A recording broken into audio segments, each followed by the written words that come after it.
Myths are fiction. The stories they tell aren't true. They're lies and therefore worthless, even though breathed through silver.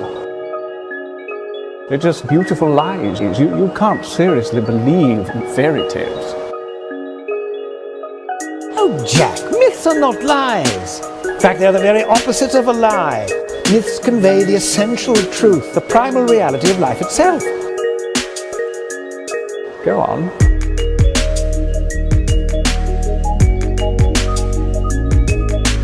Well, you see, we have been duped into using the word myth as being synonymous with a lie, because we have been duped into accepting the first real lie of materialism. That is the hideous claim that there is no supernatural order to the universe. The materialists have imprisoned us in a world of mere matter, of physical facts, divorced from and devoid of metaphysical truth. Well, I say that they are lying. I say that they are the ones who have come up with a false myth. Their world doesn't exist. It's merely a figment of their imagination. Well, fine. However, there's a problem. The problem is they have convinced us that it is true. They have made us believe that this is all there is. 3 dimensions, 5 senses, 4 walls.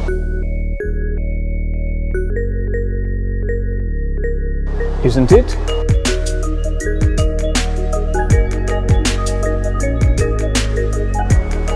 Most emphatically not.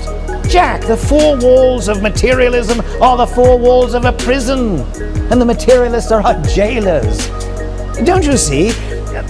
They've put us in a prison of 4 walls. They don't want us to see what's beyond those walls. They don't want us to discover what lies outside their narrow philosophy. Worse than that, they think that any attempt to escape from the prison is an act of treason. Well, wouldn't it be an act of treason against rationality to believe otherwise? Now, Jack, think for a moment.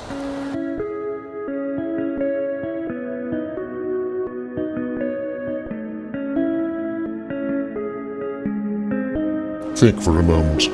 How can it be wrong for a prisoner to think of things that exist other than walls or jailers? Doesn't the fact that the prisoner is able to think of things outside the walls suggest that perhaps things do exist outside the walls?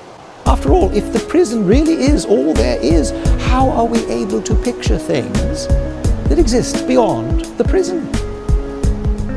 And this is where myths come in, you see. Myths exist outside the prison. Myths allow us to escape from the prison. Or if we are not able to escape, at the very least they allow us to catch a fleeting but oh so powerful glimpse of the beauty that lies beyond the walls.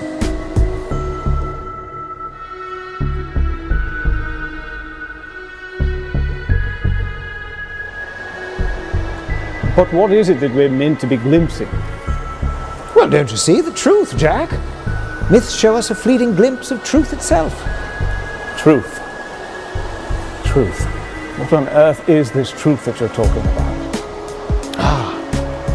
Quid est veritas? What is truth?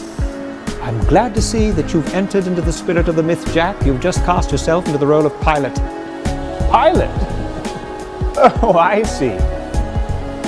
You're able to believe in the lesser myths because you've already accepted the big one. Once you accept the big myth, the lie of Christ, it's easy to accept the smaller ones. All right, Tollers, I'll play the role of Pilate. I wash my hands of the whole nonsense.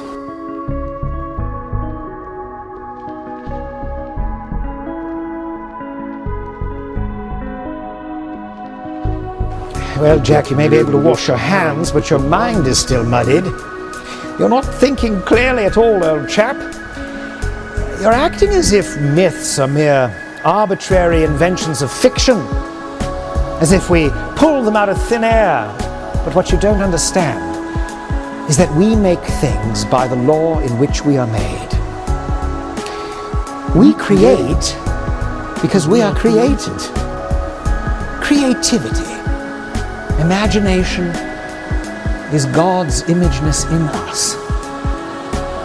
We tell stories because God is a storyteller. In fact, He is the storyteller. We tell our stories with words. He tells His story with history. The facts of history are His words, and providence is His storyline. Are you suggesting that all of history, that everything around us is all part of some divine myth? We are all part of His story. This very conversation is part of His story. But perhaps it isn't His story, perhaps it's only your story. How can you know that your story, the story that you believe, the Christian story, is any more real than the other stories? But don't you see, it isn't my story, it's His story. You're acting as if Christianity is one myth among many. It's not, it's the true myth. Christianity really happened. Jesus really existed, so did Pilate. And yet it is this true story that makes sense of all the other stories. It is the archetype. It is the story in which all the other stories have their source, and the story to which all the other stories point. It has everything. It has catastrophe and its opposite, what we might call eucatastrophe. It has the joy of the happy ending, the sudden joyous turn in the story that is essential to all myths.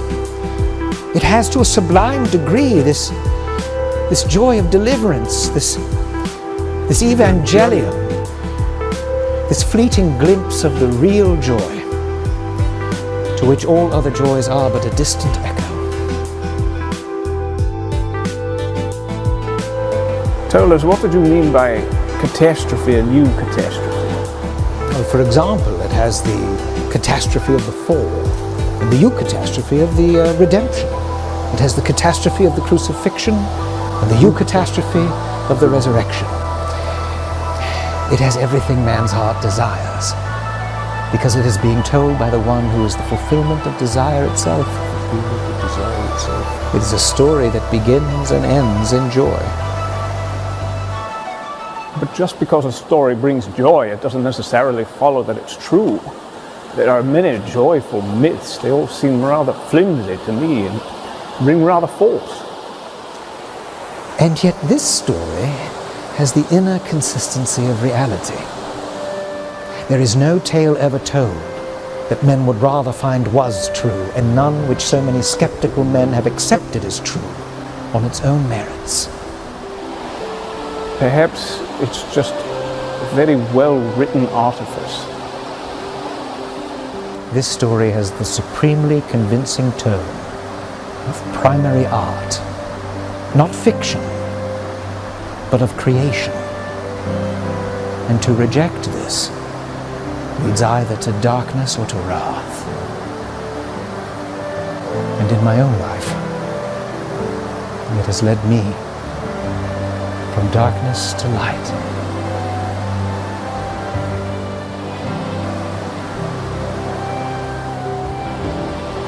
Astonishing. You absolutely astonish me.